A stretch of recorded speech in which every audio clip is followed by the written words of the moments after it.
আসসালামু আলাইকুম। হ্যালো বন্ধুরা, তোমরা কেমন আছো? আশা করি তোমরা ভালো আছো। আমি আলহামদুলিল্লাহ ভালো আছি। আমার শখের কিচেনে তোমাদের সবাইকে স্বাগতম। প্রতিদিনের মতো আবার একটি রেসিপি নিয়ে আসলাম। বুন্দিয়া ভাজা, একদম পারফেক্টভাবে বুন্দিয়া ভাজা তোমাদের তৈরি করে দেখাবো। রমজান স্পেশাল ইফতারের টেবিলে বুন্দিয়াটা না থাকলে যেন কেমন লাগে। আর চিনির মাপ, বেসনের মাপ একদম সঠিক মাপ হিসাবে দেখাবো। তোমরা প্রথম থেকে শেষ পর্যন্ত দেখবা, না হলে বুঝতে পারবে না। চলো শুরু করি। আমি এখানে ১ বাটি বেসন নিয়েছি।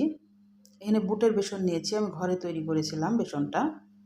আর এখানে ১ চিমটি বেকিং সোডা নিয়েছি, একদমই সামান্য। চিমটির ১ চিমটি যেটা উঠবে দিয়ে একটু ভালোভাবে মিশিয়ে নিলাম।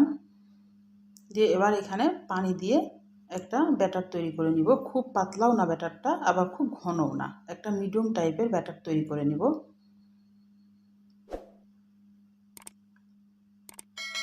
এই এই যে আমি দেখাই দিলাম। এবার আমি আধা ঘন্টা এটাকে রেস্টে রেখে দেবো। আধা ঘন্টা থেকে ২০ মিনিট মতো রাখলেই হবে। আমি ২০ মিনিট পর ফিরে আসলাম। এবার আমি তেলে চলে যাব। একটা কড়াইয়ে পরিমাণ মতো তেল নিয়েছি, আর এরকম ছাকনা নিয়েছি। এরকম ছাকনা সবারই ঘরেই থাকে। যদি না থাকে তাহলে তোমরা কিছু একটা বাটি হোক, প্লাস্টিকের বাটি হোক, একটু ফোঁটা করে নিয়ে এরকম তৈরি করে নিতে পারো বুন্দিয়া। দিয়ে উপর থেকে বেশ ব্যাটারটা ঢেলে দিতে হবে। আর এটা নাড়া যাবে না, ছাকনাটা নাড়বা না, এমনি ধরে রাখবা। টোপে টোপে পড়বে। পড়ার ইয়ারটা তোমরা দেখেই বুঝতে পারছো, আমি কিন্তু ঝাঁকাচ্ছি না। এটা আপন মনে টোপে টোপে পড়বে, তাহলে একদম গোল শেপ হবে দোকানের মতো একদম।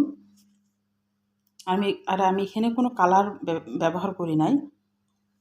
তোমরা ইচ্ছে হলে কালার দিতে পারো দোকানের লুক আনার জন্য। আমি এখন কালার ব্যবহার করি নাই, এমনি দিলাম, কোনো রং ব্যবহার করিনি।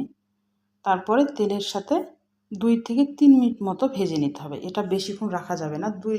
২ থেকে ৩ মিনিট মতো ভাজলেই বুন্দিয়াটা একদম পারফেক্ট ভাজা হয়ে যাবে। আর তেলের তাপটা থাকবে মিডিয়ামে। দিয়ে এটা তুলে নিলাম আমি। দেখো কত সুন্দর গোল হয়েছে। এরকম উপর থেকে ব্যাটারটা ফেলতে হবে। আর ছাঁকনিটাকে নাড়া যাবে না, এইভাবে ধরে রাখতে হবে। দেখো এমনিতে টোপে টোপে পড়ছে। বেশি নাড়লে একদম একসঙ্গে মেলা পড়ে যাবে, তখন চ্যাপ্টা হয়ে যাবে, এরকম গোল হবে না। গোলটা দেখেই বুঝতে পারছো কত সুন্দর গোল হচ্ছে।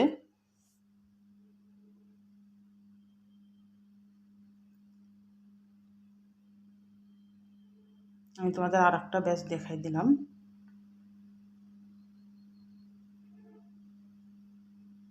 দিয়ে ২ মিনিট ৩ মিনিট মতো রেখে এটা তুলে নিতে হবে। দেখো গোলটা, দেখো কত সুন্দর গোল হয়েছে।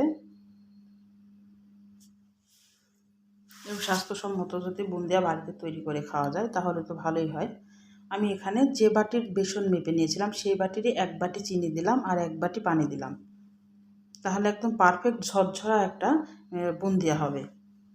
আর তোমরা যদি বেশি রস খাইতে চাও তাহলে একটু চিনির পরিমাণটা বাড়িয়ে দিতে পারো। কিন্তু একদম পারফেক্ট যদি একদম শুকনা শুকনা যদি বুন্দিয়া খাইতে চাও, খালি রস ভরবে, এমনি টুপটুপ করবে রসে, তাহলে ১ বাটি চিনি, মানে যে বাটির বেসন নেবা সেই বাটিরই ১ বাটি চিনি আর ১ বাটি পানি, তাহলে একদম পারফেক্ট হবে। আর চিনিটা গলে যাবে, কোনো ১ তার ২ তার হবে না, এটা শুধু গলে যাবে চিনিটা।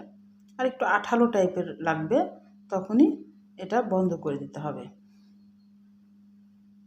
এবার আমি বুন্দিয়াগুলা দিয়ে দিলাম। আমার গোল হয়েছে কত সুন্দর বুন্দিয়াগুলা। এবার একটু ভালোভাবে রসের সাথে মিশিয়ে নিব। নিয়ে এটা ঢাকনা দিয়ে আমি ২০ মিনিটের মতো রেখে দেব। ২০ মিনিট পর তোমাদের দেখাচ্ছি। দেখো রস সব টেনে নিয়েছে, আর কত সুন্দর একদম ঝরঝরা হয়েছে। দেখো বেশি রস নাই তলে, আর রস খেয়ে একদম টুপটুপ করছে। তাহলে আমার রান্নার যদি কোনো অংশ তোমাদের ভালো লাগে, প্লিজ আমার চ্যানেলটাকে সাবস্ক্রাইব করে দিও, একটা লাইক করো, আর একটা ছোট্ট কমেন্ট করে জানাও আমার রান্নাগুলো কেমন লাগে। আর বেশি বেশি করে শেয়ার করে দিও বন্ধুদের মাঝে। আর পাশে থাকা বেল আইকনটা প্রেস করে দিও। এরকমই আমি যখন নতুন নতুন রেসিপি তোমাদের মাঝে নিয়ে হাজির হব, তখন তোমাদের কাছে যেন আগে নোটিফিকেশনটা চলে যায়।